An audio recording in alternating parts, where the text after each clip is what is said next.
Social media पर जैन समाज के सबसे लोकप्रिय जैन न्यूज चैनल महालक्ष्मी की ओर से बुधवार 18 अगस्त वेडनेसडे को आप सभी को सादर जय जिनेंद्र। नई झरोखे में आपके पास लाए हैं कुछ खबरें खास।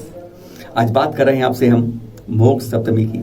आई और चली गई आज 3 दिन हो गए, लेकिन किसी को क्या मालूम चला कि इस बार मोक्ष सप्तमी पर 20 पंथी कोटि से जो प्रतिमा जाती है, जाते जाते कितने वर्ष हो गए। यह वर्ष था सिल्वर जुबली का। 25 साल पूरे हो गए आज 15 अगस्त 2021 को। देख रहे हैं आप दृश्य, पुराने कुछ यादगार दृश्य होते हैं जब कैसे लाडू जाता है, कैसे प्रतिमा जाती है, कैसे लोगों में उत्साह वर्धन हो जाता है, आनंद हो जाता है। पर क्या इतना ही आसान रहा इसको चलाना? आज इस अतीत में लेकर जाते हैं आपको, आप भी गौरवान्वित होंगे। इतना आसान नहीं था पहले। 1996 की बात है, चर्चा चल रही थी कि वहां पर मोक्ष सप्तमी किस तरीके से मनाई जाए। प्रतिमा ऊपर थी नहीं कोई।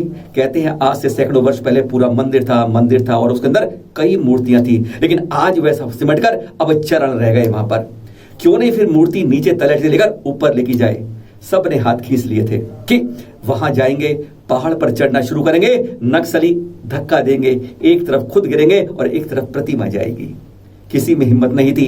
कई वर्षों से ऐसी गहमागहमी हो रही थी। तब एक शख्स 64 वर्षीय दिल्ली के एक कहूंगा युवा आगे आए, संतों से आशीर्वाद लिया और कह दिया मैं प्रतिमा लेकर जाऊंगा।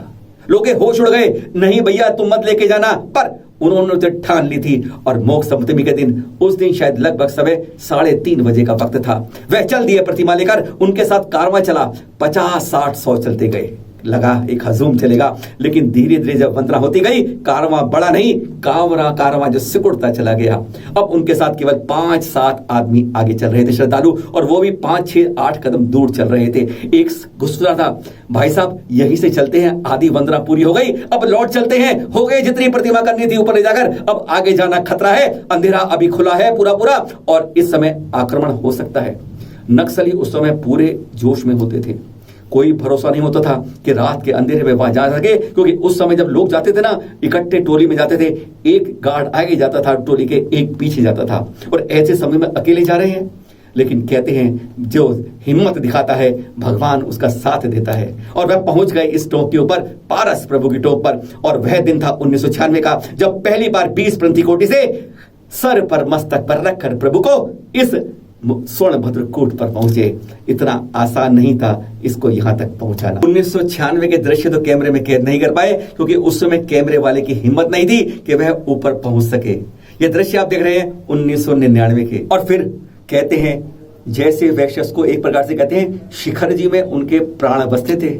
हर समय शिखर जी शिखर जी शिखर जी। और यही बात थी कि अगले ही बरस 1996 के बाद 97 के बाद उन्होंने कहा अब हम यहां पर 8 दिन का विधान करेंगे। स्वर्णभद्र कूट पर 8 दिन।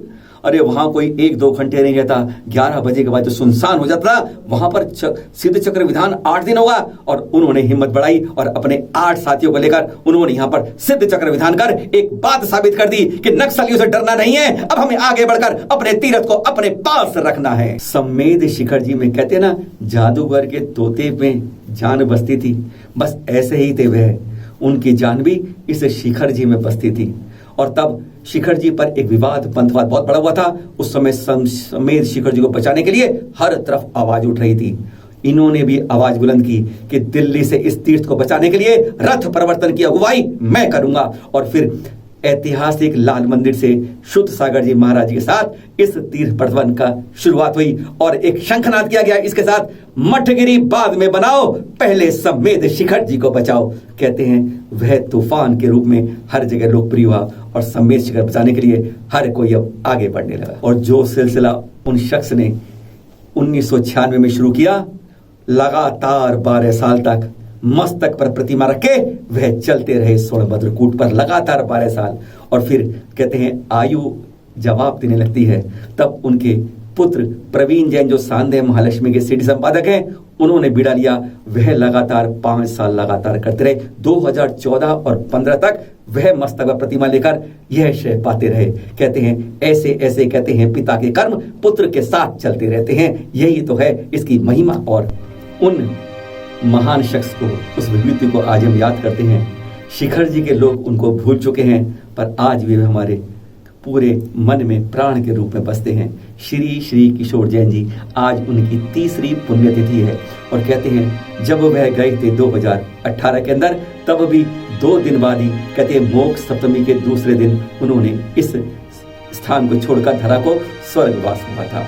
और आज हमने उस 3 दिन बाद फिर बुला रहे हैं, याद कर रहे हैं, हार्दिक विनयाञ्जलि अर्पित करते हैं और विश्वास दिलाते हैं आप सबको उनके कदमों पर चलते हुए हमारा चैनल महालक्ष्मी सांध्या महालक्ष्मी जैन समाज, जैन संस्कृति, जैन विरासत, जैन धरोहर को हमेशा इस ध्वजा को ऊपर पहुंचाने के लिए हम पूरी तरह से तन मन धन से संकल्पित हैं और रहेंगे। चांदखेड़ी में हो गई पत्थरबाजी। अखबार की कतरन हर कोई देख रहा है, पर क्या हो रहा है कोई समझ नहीं पा रहा है। इस बारे में चैनल महालक्ष्मी पहुंचा चांदखेड़ी में, वहां के अध्यक्ष के पास। पता चला यहाँ की कहानी के बारे में, हमारे अतिशयकारी तीर्थ में ऐसा क्या हो गया कि महिलाएं पत्थर मार रही हैं और पत्थरों से मार मार के दरवाजे को तोड़ दिया उन्होंने। ऐसी पत्थरबाजी क्यों हो गई चांदखेड़ी के अंदर, हर कोई परेशान है, इस बात का जवाब मांग रहा है। आज आपको इस बात का खुलासा कर रहे हैं। कहते हैं इस हमारे चांदखेड़ी के अतिशय तीर्थ के अंदर एक दरवाजा उत्तर में है और एक दक्षिण में है। मुख्य दरवाजा उत्तर का है और पीछे का दक्षिण है। दक्षिण के दरवाजे से वहां के अन्य लोग, संप्रदाय के लोग आते हैं। अंदर एक मंदिर की जगह बनवा दी गई थी, हमारे पूर्व में बहुत बड़ी जगह थी, कहा भाई तुम भी दर्शन कर लो अपना मंदिर में। वो दक्षिण के दरवाजे से आते हैं, दर्शन कर लेने चले जाते थे। लेकिन अब कुछ समय से देखा है वहां अवांछित लोग भी उससे प्रवेश करने लगे। जब इस तरह की घटनाएं बढ़ने लगी, वहां से कूड़ा करकट भी जाके अंदर समाने लगा। उस दरवाजे को बंद कर दिया गया।